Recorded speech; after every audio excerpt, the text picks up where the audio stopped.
Good morning students. आज का हमारा टॉपिक है ब्लड रिलेटेड डिजीजेस। ठीक है, ब्लड रिलेटेड डिजीज मतलब क्या हो गया? ब्लड से जुड़ी हुई कोई भी डिजीज, ठीक है, जो कि ब्लड के कारण होती है, ब्लड में किसी की डेफिशिएंसी के कारण होती है। ठीक है, बाद में हम आगे बढ़ेंगे आयरन की डेफिशिएंसी से, फॉलिक एसिड की डेफिशिएंसी से। ठीक है, तो किसी भी ब्लड के अंदर कोई भी एबनॉर्मलिटी, ठीक है, जिसके कारण कोई डिजीज डेवलप हो रही है, उसको अपन क्या बोलेंगे? Blood related diseases. ठीक है, सबसे पहले हमारे पास एक टर्म आता है एनीमिया। एनीमिया मतलब क्या होता है कि हमारी बॉडी के सेल्स को या हमारी बॉडी के टिश्यूज को इनफ ऑक्सीजन ना मिल पाना, इस टर्म को अपन क्या बोलेंगे? एनीमिया। अब सिंपल सी बात है, हमारी बॉडी में जो ऑक्सीजन होता है उसको कौन कैरी करता है? हमारा ब्लड ही कैरी करता है। तो ब्लड में अगर कोई भी प्रॉब्लम आई या उसके जो हीमोग्लोबिन वगैरह होगा जो ऑक्सीजन को ट्रांसपोर्ट करता है, उसके अंदर कोई प्रॉब्लम आई या रेड ब्लड सेल को कोई प्रॉब्लम आई, तो ब्लड के अंदर कोई भी प्रॉब्लम आई अगर, तो क्या होगा? अपन को एनीमिया होगा। एनीमिया मतलब क्या होगा? जो ऑक्सीजन का ट्रांसपोर्टेशन है वो अफेक्टेड होगा, और अगर ऑक्सीजन का ट्रांसपोर्टेशन इफेक्टेड होगा तो क्या होगा? हमारे जो बॉडी सेल्स है, टिश्यूज है, हमारे जो मेजर ऑर्गन्स है, उन तक ऑक्सीजन नहीं पहुंचेगी और उनकी क्या होगी? अल्टीमेटली डेथ हो जाएगी। तो सबसे पहले हम एनीमिया की बात करते हैं। एनीमिया क्या है? It is the inability of blood to carry enough oxygen to meet the demand of body cells। ठीक है, अब ना इनएबिलिटी किसकी होती है? ब्लड की, टू कैरी इनफ ऑक्सीजन, इतनी ऑक्सीजन वो नहीं ले जा पाता जितनी की रिक्वायरमेंट है। ठीक है, इसको अपन क्या बोलेंगे? एनीमिया। अभी ये जो कंडीशन है, ठीक है, इनफ ऑक्सीजन नहीं ले जा पा रहा अपना ब्लड, ठीक है, ये कंडीशन बहुत सारे फैक्टर्स के द्वारा क्या हो सकती है? डेवलप हो सकती है। ठीक है, हम इन सबको एक एक करके बात करेंगे, डिस्कस करेंगे आगे। जैसे कि हम मान लेंगे रेड ब्लड सेल्स में क्या होते हैं? हीमोग्लोबिन होते हैं, जो कि क्या करते हैं? Hb+O2 हीमोग्लोबिन ऑक्सीजन के साथ बाइंड होकर क्या करती है? अपने ऑक्सीजन का ट्रांसपोर्टेशन करती है। तो हीमोग्लोबिन के साथ कोई प्रॉब्लम आ सकती है, उसका एबनॉर्मल डेवलपमेंट हो सकता है, उसके शेप में कोई प्रॉब्लम आ सकती है, या फिर हीमोलाइसिस हो सकता है। हीमोलाइसिस क्या पढ़ा था अपन ने कि आरबीसी का डिस्ट्रक्शन हो रहा है, तो आरबीसी का डिस्ट्रक्शन होगा तो भी क्या होगा? ऑक्सीजन का ट्रांसपोर्टेशन स्मूथली नहीं हो पाएगा। तो हम क्या करेंगे? इनको एक एक फैक्टर को हम डिस्कस करते हैं कि किस किस कारण एनीमिया कोज हो सकता है। ठीक है, ये कंडीशन कोज हो सकती है जिसके अंदर हमारी जो ब्लड है वो ऑक्सीजन को नहीं ले जा पाएगा या कम ले जा पाएगा। ठीक है, हम एनीमिया के टाइप्स पढ़ेंगे। ठीक है, सबसे पहले हम बात करते हैं iron deficiency anaemia. Iron deficiency anaemia, ठीक है, जैसा कि इसका नाम है iron deficiency anaemia. Iron deficiency मतलब आयरन की कमी से ये एनीमिया कॉज होगा। ठीक है, अब आयरन की कमी से इसके ऊपर क्या फर्क पड़ेगा? अपने ऑक्सीजन के ट्रांसपोर्टेशन पे क्या फर्क पड़ेगा? जैसे कि हम जानते हैं हीमोग्लोबिन जो होता है उसके अंदर आयरन का भी पार्ट होता है, सिंपल सी बात है। तो अगर आयरन की कमी हो जाएगी तो हीमोग्लोबिन नहीं बन पाएगा, और अगर हीमोग्लोबिन नहीं बनेगा तो ऑक्सीजन के साथ बाइंड होके ये वाली रिएक्शन नहीं हो पाएगी जो होती है Hb+O2। ठीक है, HbO ऑक्सी हीमोग्लोबिन। ठीक है, तो अगर Hb नहीं बन रहा तो उसके साथ ऑक्सीजन भी कम बाइंड होंगे। ठीक है, और कम अगर ऑक्सीजन बाइंड होंगे तो हमारे बॉडी के सारे टिश्यूज को, सारे सेल्स को क्या नहीं मिल पाएगा? ऑक्सीजन प्रॉपर अमाउंट में नहीं मिल पाएगा। तो ये हमारा फर्स्ट क्या हो गया? आयरन डेफिशिएंसी एनीमिया, जिसके अंदर क्या होता है? जो हमारा हीमोग्लोबिन होता है, ठीक है, वो ज्यादा अमाउंट प्रोड्यूस नहीं होता क्योंकि आयरन की डेफिशिएंसी हमारी बॉडी में। ठीक है, अब अगर आयरन डेफिशिएंसी एनीमिया हमको इसका कॉज पता लगाना है तो इसके तीन मेन कॉज हो सकते हैं। फर्स्ट कॉज क्या है इसका? Poor dietary intake. हम इसका डाइटरी इंटेक ही अच्छा नहीं कर रहे, हमारा डाइटरी इंटेक ही क्या है? खराब है।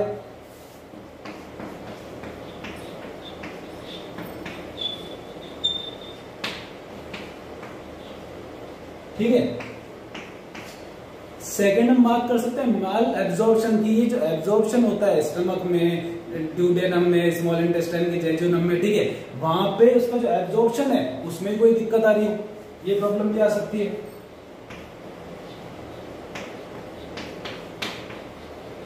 या फिर तीसरी कंडीशन ये भी हो सकती है कि इंक्रीज डिमांड ऑफ आयरन। जैसे कि प्रेगनेंसी वगैरह में क्या होता है? आयरन की डिमांड बढ़ जाती है। ठीक है, तो ये कुछ कंडीशन हो गई, ये कुछ कॉज हो गए इंक्रीज डिमांड, जिसके कारण हमको आयरन डेफिशिएंसी एनीमिया हो सकता है। ठीक है, अब अगर अपन बात करें कि आयरन डेफिशिएंसी एनीमिया को हमको ट्रीट करना है, तो सबसे पहले हम ये बात कर लेते हैं कि मेल्स में, फीमेल्स में और चिल्ड्रन में सब नॉर्मल जो रेंज पर डेली की हमको कितनी होनी चाहिए। ठीक है, कितनी हमको हमारे डाइट में आयरन को शामिल करना चाहिए ताकि इनफ हीमोग्लोबिन मॉलिक्यूल्स को बना सके। तो अगर अपन मेल की बात करें, for mails 1 to 2 milligram per day normal range है ये। ठीक है, फॉर फीमेल्स अप्रॉक्स 3 मिलीग्राम। ठीक है, एंड फॉर चिल्ड्रन 3 और मोर। ठीक है, मतलब मेल्स में जैसा कि हमने देखा 1 से 2 मिलीग्राम पर डे। ठीक है, फीमेल्स में क्या होता है, प्रेगनेंसी के टाइम या मेंस्ट्रुएशन के टाइम क्या होता है, ब्लड लॉस होता है, तो उसके दौरान क्या होता है, उनको आयरन की आवश्यकता ज्यादा होती है। और चिल्ड्रन में, ग्रोइंग चिल्ड्रन जो होते हैं उसमें आयरन वैसे बहुत ज्यादा इंपॉर्टेंट रोल प्ले करता है। ठीक है, ये हमने बात कर लिया आयरन डेफिशिएंसी एनीमिया की। ठीक है, सेकेंड हम बात करते हैं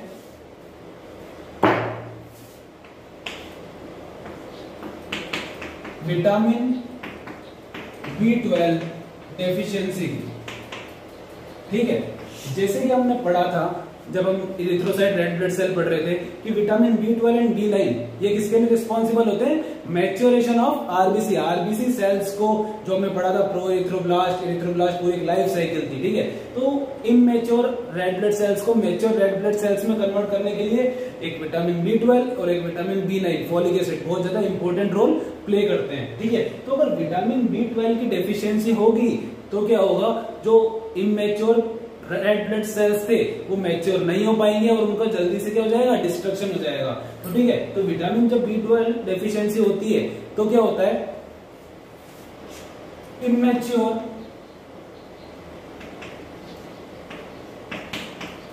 मेगेलोब्लास्ट सेल्स जो होते हैं वो हमारे सर्कुलेशन में पहुंचते हैं। ठीक है, जबकि पहुंचने किसको चाहिए, मैच्योर रेड ब्लड सेल्स को आर प्रेजेंट। और जैसा कि हम जानते हैं कि आरबीसी जस्ट मैच्योर होने से पहले क्या होता है, न्यूक्लिएटेड होता है। जब वो मैच्योर आरबीसी में कन्वर्ट होता है एरिथ्रोसाइट में, जब भी उसका न्यूक्लियस लूज करता है तो इसके अंदर इमैच्योर जो मेगालोब्लास्ट एरिथ्रोसाइट्स होते हैं या रेड ब्लड सेल्स होते हैं, ये कुछ इसके अंदर न्यूक्लियस भी पाए जाते हैं और उनका नॉर्मल जो लाइफ स्पान होता है वो ओनली 40 to 50 डेज का ही होता है। इसके बाद क्या हो जाता है, इनका हिमोलाइसिस हो जाता है इन रेड ब्लड सेल्स का। तो अगर विटामिन B12 की डेफिशिएंसी होगी तो भी जो हमारे मैच्योर आरबीसी होगी वो डेवलप नहीं हो पाएगी, इमैच्योर आरबीसी होगी डेवलप। ठीक है, और उनका जल्दी से क्या हो जाएगा, हिमोलाइसिस हो जाएगा। 40 to 50 डेज में उनका क्या हो जाएगा, हिमोलाइसिस हो जाएगा। ठीक है, तो ये भी एनीमिया कॉज करेगा। ठीक है, अगर विटामिन B12 की डेफिशिएंसी नहीं होती तो क्या होता, मैच्योर आरबीसी प्रेजेंट होता है और मैच्योर आरबीसी के लाइफ स्पान सबको पता है 120 डेज। ठीक है, थर्ड टाइप के हम बात करेंगे जो एनीमिया था वो था विटामिन B9, जिसको हम फोलिक एसिड भी बोलते हैं, विटामिन B9 डेफिशिएंसी। ठीक है, तो ये भी एक तरीके से किसके लिए अभी बताया मैंने कि ये भी क्या करता है, एक तरीके से मैच्योरेशन के लिए रिस्पॉन्सिबल है। ठीक है, तो मैच्योरेशन के लिए रिस्पॉन्सिबल है अगर ये, ठीक है, तो क्या होगा, अगर हमारी ब्लड में अगर विटामिन B9 की डेफिशिएंसी हो जाएगी, ठीक है, तो क्या होगा, जो हमारे इमैच्योर सेल्स है वो सर्कुलेशन में प्रेजेंट होंगे और इमैच्योर सेल्स का जैसा कि अभी मैंने बताया पिछले वाले एनीमिया में कि उनका लाइफ स्पान भी कम होगा। ठीक है, अब बात करते हैं हम कि विटामिन B9 की डेफिशिएंसी कैसे हो सकती है, वो कॉज क्या होगा इससे। ठीक है, सबसे पहले हम बात कर लेते हैं पुअर इनटेक की, कि हम हमारी बॉडी में, ठीक है, हम विटामिन B9 डाइट ले ही नहीं रहे। ठीक है, जिन सोर्सेस से हमको विटामिन B9 मिलता है उसके हम डाइट ही नहीं ले रहे। सेकंड वही माल एब्जॉर्प्शन हो गया कि विटामिन B9 सबसे ज्यादा जहां पे एब्जॉर्ब होता है जैसे कि जेजुनम वगैरह में, वहां पे इसका एब्जॉर्प्शन कम हो रहा है किसी भी डिजीज कंडीशन के कारण। ठीक है, या फिर थर्ड जो कंडीशन हम की बात करें कि इनटेक इसका बढ़ जाए, इंक्रीज इनटेक।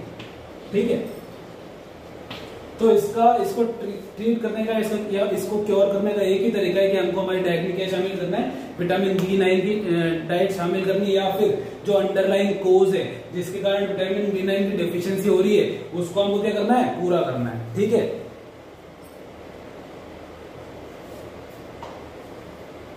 फोर्थ टाइप के एनीमिया जो होता है उसकी हम बात करते हैं, एप्लास्टिक एनीमिया।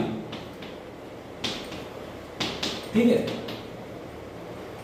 एप्लास्टिक एनीमिया जो होता है, ठीक है, वो बोन मेरो डिप्रेशन या बोन मेरो में किसी भी तरह के डिफेक्ट के कारण क्या होता है, एप्लास्टिक एनीमिया कोज होता है। एप्लास्टिक एनीमिया ऐसा नहीं है कि सिर्फ रेड ब्लड सेल्स, इसके अंदर जितने भी ब्लड सेल्स है, रेड ब्लड से आरबीसी, डब्ल्यूबीसी एंड प्लेटलेट्स, सब क्या हो जाते हैं, लो हो जाते हैं, सबका लेवल क्या हो जाता है, लो हो जाता है। ठीक है, तो ये किसके कारण होती है, bone marrow defect in bone marrow.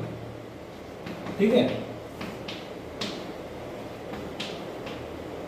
और बोन मैरो फेलियर के कारण होता है।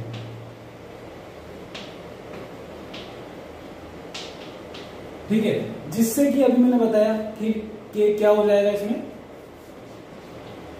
थ्रोम्बोसाइटोपिनिया,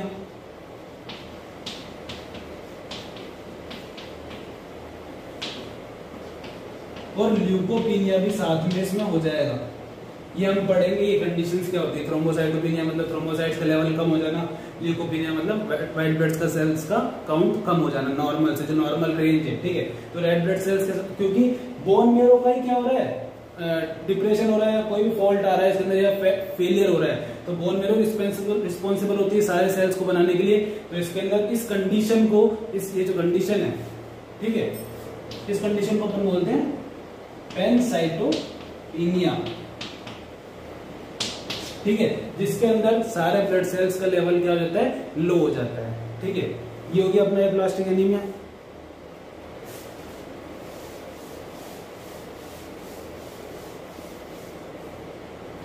नेक्स्ट जो हमारा एनीमिया का टाइप है वो है हीमोलाइटिक एनीमिया।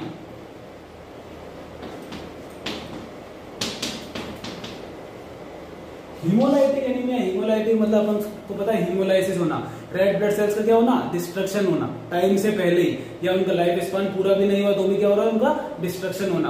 तो ये हीमोलाइसिस जो होता है रेड ब्लड सेल्स का, वो या तो तब होगा जब हमारे रेड ब्लड सेल्स जो है वो डैमेज्ड बने, या हम बोल सकते हैं प्रॉपर नहीं बने, इम्प्रॉपर बने, उनके अंदर कोई प्रॉब्लम है। ठीक है, उनके स्ट्रक्चर में कोई डिफॉल्ट है, डिफेक्ट है, या फिर जो हमारी स्प्लीन है वो उसका वो वर्क ज्यादा कर रही है, या वो ओवर एक्टिव है। ठीक है, अब सबको पता है स्प्लीन में क्या होता है, इन सबका डिस्ट्रक्शन होता है, हीमोलाइसिस होता है। ठीक है, तो हीमोलाइटिक एनीमिया जो होता है, ठीक है, वो भी दो टाइप का होता है, कॉन्जेनाइटल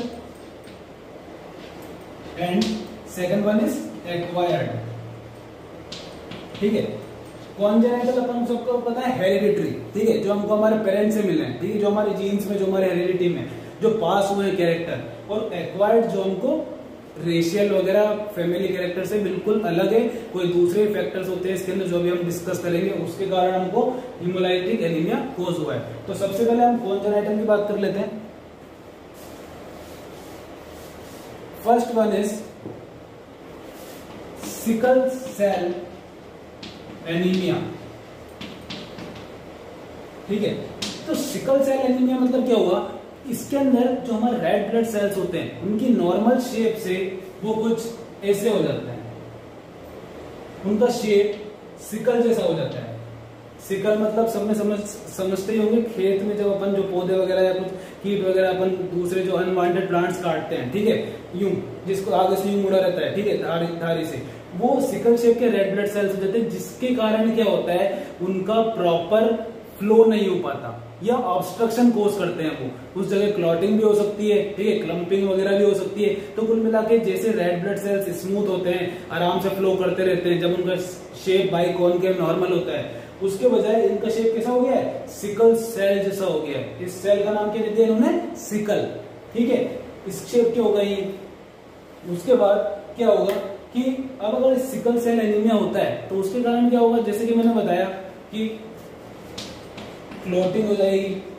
ठीक है, सेकंड क्या हो जाएगा, इन्फॉक्शन हो जाएगा। इन्फॉक्शन मतलब क्या हो गया कि अगर ब्लड वेसल में नॉर्मल जो फ्लो था वो ऑब्स्ट्रक्ट हुआ है, तो जहां पे ब्लड सप्लाई को जाना चाहिए था वहां पे नहीं जा पाएगी, और उस जगह प्रॉपर पर्टिकुलर किसी भी ऑर्गन के या टिश्यू के क्या हो जाएगी, डेथ हो जाएगी। उसको अपन क्या बोलते हैं, इन्फॉक्शन बोलते हैं। ठीक है, ये हो गया अपना सिकल सेल एनीमिया।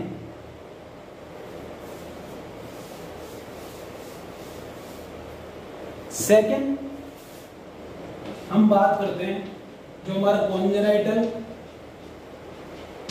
डिसऑर्डर है, जो हमारा कॉन्जेनाइटल हीमोलाइटिक एनीमिया है, वो सेकंड क्या है हमारा, थैलेसीमिया। ठीक है, थैलेसीमिया में क्या होता है, जो हमारे हीमोग्लोबिन होता है वो प्रॉपर उसकी ग्रोथ, वो प्रॉपर अमाउंट में या प्रॉपर नंबर में उसका डेवलपमेंट या पूरा प्रॉपर अमाउंट में वो सीक्रेट नहीं हो पाता। अगर हीमोग्लोबिन ही कम होगा तो ऑक्सीजन कैरिंग कैपेसिटी जो होगी ब्लड की वो तो वैसे ही कम हो जाएगी, सिंपल सी बात है।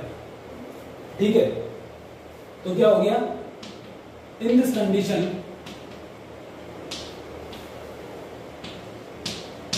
there is decreased level of hemoglobin in the RBCs। RBCs के अंदर क्या होगा, जो हीमोग्लोबिन का लेवल होगा वो क्या होगा, कम होगा। ठीक है, उसके बाद अगर आरबीसी के अंदर हीमोग्लोबिन ही कम होगा तो आरबीसी का क्या हो जाएगा, इसके कारण हीमोलाइसिस होगा। ठीक है, और आरबीसी का अगर हीमोलाइसिस होगा फास्ट रेट पे तो ये भी क्या करेगा, अपन को एनीमिया कॉज करेगा। ठीक है, अब जैसे कि हम जानते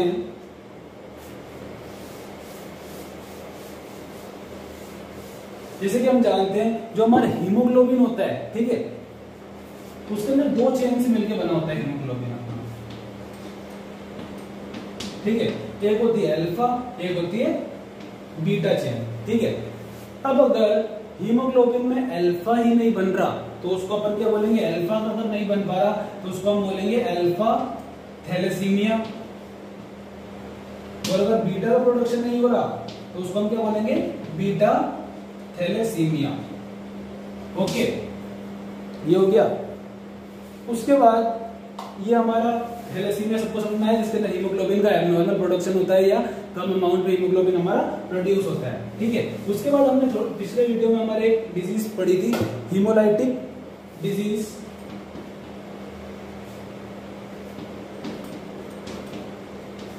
of newborn.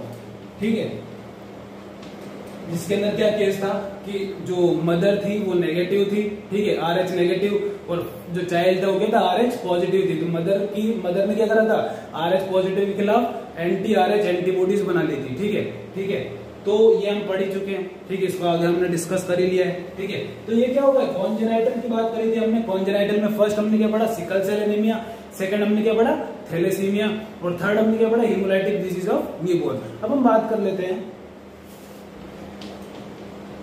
Acquired haemolytic anaemia. ठीक है, एक्वायर्ड हीमोलाइटिक एनीमिया जैसे कि मैंने बताया था कि एक्वायर्ड मतलब क्या हुआ, ये किसी रेशियल फैक्टर पे डिपेंड नहीं है, किसी हेरिडिटी फैक्टर पे, किसी जीन फैक्टर पे ये डिपेंड नहीं है, ये अपने इन्वायरमेंट से रिलेटेड है। ठीक है, तो जैसे हम बात कर लेते हैं कि ये किसके कारण हो सकता है, एक्वायर्ड जो हीमोलाइटिक एनीमिया मतलब हीमोलाइसिस जो हो रहा है रेड ब्लड सेल्स का, वो किस फैक्टर्स के कारण हो सकता है। केमिकल एजेंट्स हो गए। ठीक है, जैसे क्या केमिकल एजेंट्स क्या हो गए अपने, यूवी रेडिएशंस। ठीक है, रेडियो एक्टिव आइसोटोप्स। ठीक है, ये कुछ केमिकल एजेंट्स हो गए जिसके कारण हमको एक्वायर्ड हीमोलाइटिक एनीमिया क्या हो सकता है। ठीक है, कुछ टॉक्सिन्स वगैरह हो गए, कुछ पर्टिकुलर ड्रग्स हो गई, तो एक हमारे क्या हो गए, केमिकल एजेंट्स हो गए। सेकंड जो हमारा बात करेंगे हम, सेकंड जो कोज है हमारा वो होगा ऑटो इम्यूनिटी।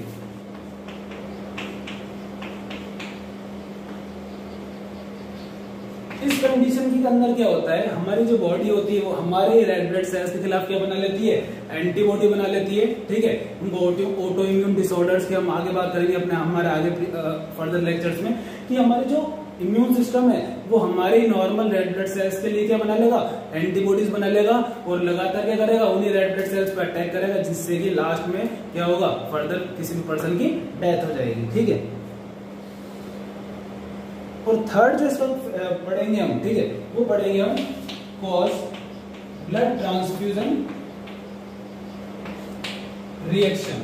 जैसे कि हमने बताया था सबके ब्लड ग्रुप्स अलग अलग होते हैं, फिर भी अगर सेम ब्लड ग्रुप भी चढ़ाया जाता है या कंपैटिबल ब्लड ग्रुप भी चढ़ाया जाता है तो भी कुछ रिएक्शंस या कोई अगर एंटीजन फॉरेन लगा अपने इम्यून सिस्टम को तो वो क्या करता है, उसके खिलाफ एंटीबॉडीज बना लेता है, और एंटीबॉडीज बनने के आगे फर्दर क्या होता है, इन सेल्स क्या हो जाती है, क्लम्पिंग हो जाती है। क्लम्पिंग मतलब एग्लूटिनेशन होके वो वही सेल्स इकट्ठे हो जाते हैं, आगे जो फ्लो होता है ब्लड का वो रुक जाता है, जिससे कि इंसान की क्या हो जाएगी, डेथ हो जाएगी।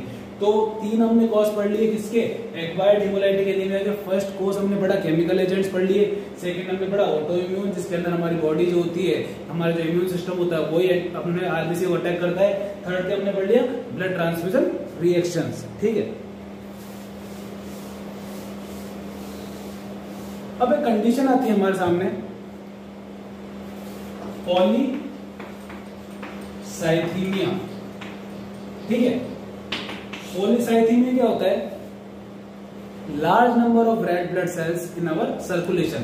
कुल मिला के इसके अंदर जो हमारे जो नॉर्मल रेड ब्लड सेल का लेवल होता है, ठीक है, उससे एबनॉर्मली लार्ज नंबर में रेड ब्लड सेल्स क्या होते हैं, प्रेजेंट होते हैं। ठीक है, इसके कारण क्या होता है, अगर ये ऐसा होगा रेड ब्लड सेल्स का अमाउंट बढ़ जाएगा तो इसके कारण क्या होगा, ब्लड की जो विस्कोसिटी होगी वो भी बढ़ जाएगी। इंपॉर्टेंट है, ब्लड की विस्कोसिटी क्या हुई, मतलब किसी भी फ्लूइड का मूवमेंट को रेजिस्ट करना, मतलब ब्लड जो होता है, सेल्स जो होते हैं वो भी क्या करते हैं, उसके चलने को रेजिस्ट करते हैं। तो रेजिस्टेंस क्या हो गया, एक तरीके से बढ़ गया। तो अगर रेजिस्टेंस बढ़ेगा तो ब्लड के फ्लो में क्या होगा, ऑब्स्ट्रक्शन हो सकता है। ठीक है, सेकंड कंडीशन क्या रहेगी, स्टॉप द ब्लड फ्लो, वही एक ही बात है। ठीक है, और थर्ड कंडीशन जो है हमारी क्या हो जाएगी, इन्फॉक्शन। इन्फॉक्शन मतलब क्या हो गया कि अगर ब्लड का आगे फ्लो ही नहीं हो रहा तो टिश्यूज तक ब्लड पहुंच नहीं रहा है, तो ब्लड अगर टिश्यूज तक नहीं पहुंच पा रहा तो ऑक्सीजन भी नहीं पहुंचेगी और फर्दर उस टिश्यू की क्या हो जाएगी, डेथ हो जाएगी। ठीक है, ये हमारे हो गए रेड ब्लड सेल्स या आरबीसी से या इरिथ्रोसाइट्स से रिलेटेड कुछ डिजीजेस। ठीक है, अब हम बात करेंगे व्हाइट ब्लड सेल से रिलेटेड कुछ डिजीज के बारे में बात करेंगे। इसको हम बोल देते हैं ल्यूकोसाइट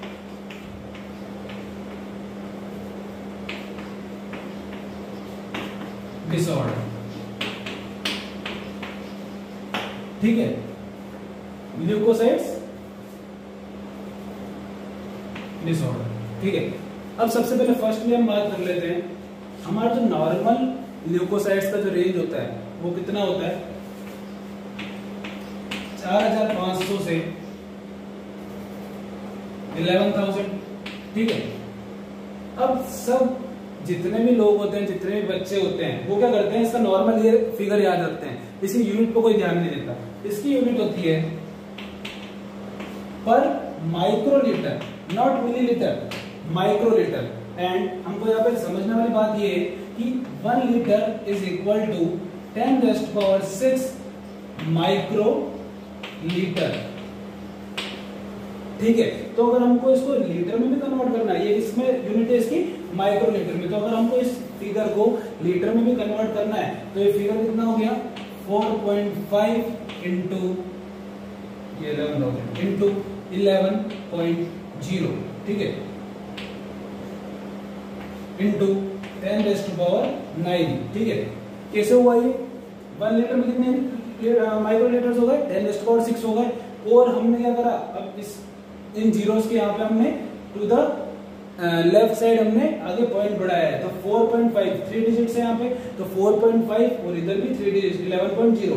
तो ये 10⁻⁶ में अपन ने क्या कर दिया, 3 पावर्स और ऐड कर दी। तो ये टोटल जो नॉर्मल लेवल है, अगर हम लीटर में बात करें तो कितने डब्ल्यूबीसी हो गए, वो इतने डब्ल्यूबीसी हो गए, और इसके अंदर कितने हो गए, इतने।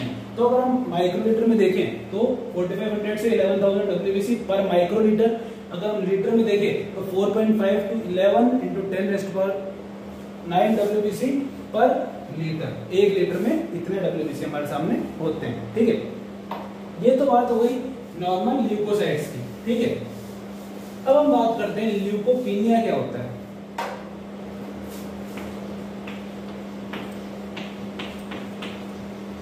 ल्यूकोपीनिया मतलब सिंपल सी बात है, व्हाइट ब्लड सेल्स की कमी, ठीक है, या व्हाइट ब्लड सेल्स की नॉर्मल रेंज से और कम गिरना। जैसे हम बात कर लेते हैं, हमने कितना बताया, 4500 से कम होना, normal range of WBC less than 4500 ml, ठीक है, तो क्या हो जाएगा, हमको ल्यूकोपीनिया कोज हो सकता है, ठीक है। उसके बाद अगर हम बात करें सेकंड कंडीशन, वो है ग्रेन्युलोसाइटोपीनिया, इसका दूसरा नाम भी है न्यूट्रोपीनिया भी बोलते हैं इसको, क्या बोलते हैं, न्यूट्रोपीनिया। जैसे कि हमको पता है व्हाइट ब्लड सेल्स जब हमने पढ़े थे, ठीक है, तो व्हाइट ब्लड सेल्स जो होते हैं वो उसमें दो पार्ट्स थे, उसे ग्रेन्युलोसाइट्स और ग्रेन्युलोसाइट्स। ग्रेन्युलोसाइट्स में हमने क्या पढ़ाया था, इओसिनोफिल, बेसोफिल और न्यूट्रोफिल्स, और हमने जो अग्रेन्युलोसाइट थे उसमें क्या पढ़ा था, मोनोसाइट एंड लिम्फोसाइट। जैसे कि हमको पता है कि जो हमारे ग्रेन्युलोसाइट्स है उसमें मेजर पोर्शन किसका होता है, 40 to 75% न्यूट्रोफिल्स का होता है, इसलिए इसको हम न्यूट्रोपीनिया भी बोल सकते हैं, ठीक है। थर्ड हमारे पास जो कंडीशन आती है वो आती है ल्यूकोसाइटोसिस। क्या आती है, ल्यूकोसाइटोसिस, ठीक है। जैसे ल्यूकोपीनिया जो था उसका मतलब क्या था, WBC कम होना, ठीक है, वैसे ल्यूकोसाइटोसिस का मतलब क्या है, नॉर्मल रेंज से WBC का ज्यादा हो जाना या बढ़ जाना, ठीक है। अब ल्यूकोसाइटोसिस की जो कंडीशन आती है वो फिजियोलॉजिकल भी हो सकती है, पैथोलॉजिकल भी हो सकती है, ठीक है। अब फिजियोलॉजिकल तो जैसे कोई इन्फेक्शन वगैरह हो गया, जैसे हमको सबको पता है कि जो ल्यूकोसाइट्स हमारे व्हाइट ब्लड सेल्स है, ठीक है, वो हमारी बॉडी के सोल्जर सेल्स है। जैसे ही कोई एंटीजन अटैक करता है तो सबसे पहले ये क्या करते हैं, उस एंटीजन को क्या करते हैं, उससे हमारी लड़ने में, फाइट करने में हेल्प करते हैं, ठीक है। तो जब भी हमको कोई इन्फेक्शन होता है तो ल्यूकोसाइट्स का काउंट नॉर्मली बढ़ता ही है, और जैसे ही वो सबसाइड हो जाता है, इन्फेक्शन का कॉज जो होता है वो बढ़ जाता है, ये अपनी वापस नॉर्मल रेंज में आता है। ये तो अपना फिजियोलॉजिकल हो गया। बट पैथोलॉजिकल में क्या होता है कि जो हमारा ल्यूकोसाइट काउंट है वो एबनॉर्मली बहुत ज्यादा टाइम तक बिना किसी एंटीजन के या बिना किसी इन्फेक्शन के बढ़ा रहना, ठीक है, वो हो गया हमारा ल्यूकोसाइटोसिस पैथोलॉजिकल वाला। जैसा कि हम देखते हैं ब्लड कैंसर में, ठीक है, जैसे कि हम देखते हैं किसमें, ब्लड कैंसर में, ल्यूकेमिया की बात करेंगे हम अभी आगे, ठीक है। तो उसमें भी क्या होगा, ल्यूकोसाइटोसिस होगा, बिना किसी एंटीजन के क्या होगा, हमारा जो ल्यूकोसाइटोसिस, ल्यूकोसाइट्स का जो लेवल होगा वो क्या होगा, बढ़ जाएगा, ठीक है। ये हो गया। अब हम बात कर लेते हैं ल्यूकेमिया की, व्हाट इज ल्यूकेमिया। ल्यूकेमिया में क्या होता है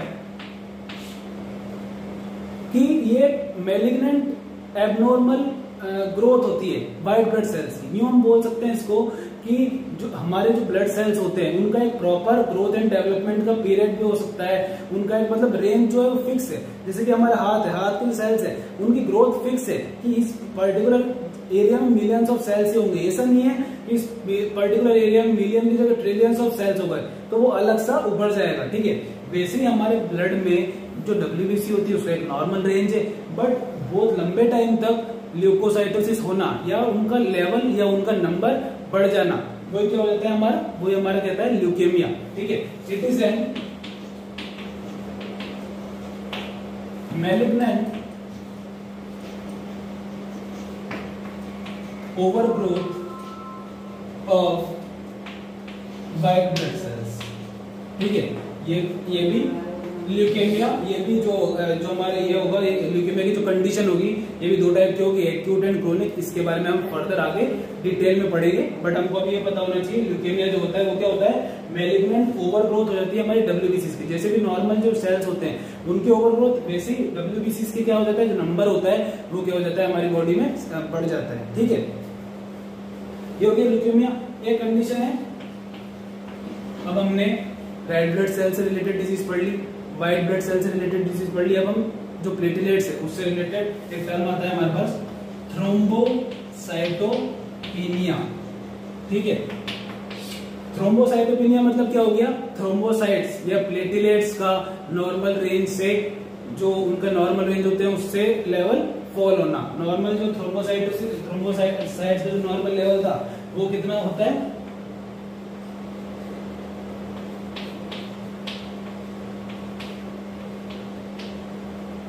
या फिर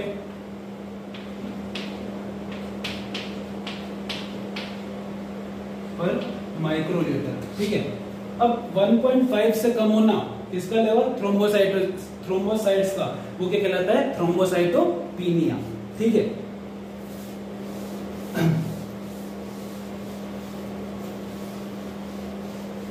अब एक टर्म की बात करते हैं हम, हीमोफीलिया क्या होता है, ठीक है।